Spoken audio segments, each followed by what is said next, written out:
একটা মানুষ কতটা ফোনে কথা বলতে পারে সেইটাই তোমাদেরকে এই ভিডিওতে শেয়ার করব। মানে আমার হাজব্যান্ড দেখতে পাচ্ছে এখনও কিন্তু ফোনেই কথা বলছে স্কুটিতে বসে। এখন পেট্রোল ভরাতে এসেছে, এখন তো ফোন রাখতেই হবে, এখানে তো এলাও না।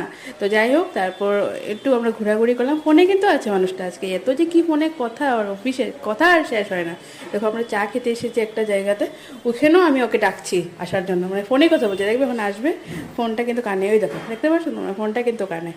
তারপর চা খেলো, চা খেতে খেতেও এই দেখো কানের মধ্যে ফোন, দেখতে পাচ্ছ তো একদম ফার্স্টের দিকে। মানে কতটা ফোনে কথা বলতে পারে মানুষটা।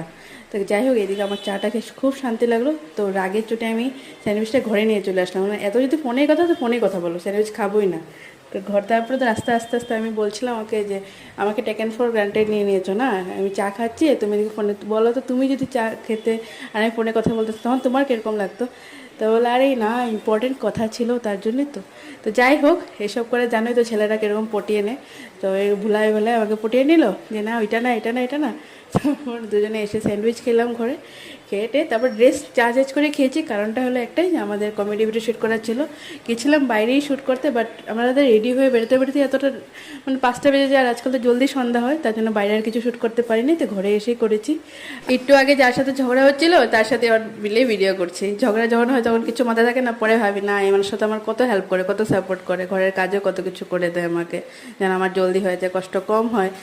যেমন আমার শাশুড়ি মা, মিশা কথা কেন বলবো, দুজনেই আমাকে সত্যি আমার বিয়ের পরে দুজনে আমার লাইফের ব্লেসিং। আর অনেকে হয়তো এই আমার মারার ভিডিওটা দেখে কষ্ট পেয়েছো, এটা কমেডি জাস্ট, এত ভেবো নয়, কমেডি হবে নিও।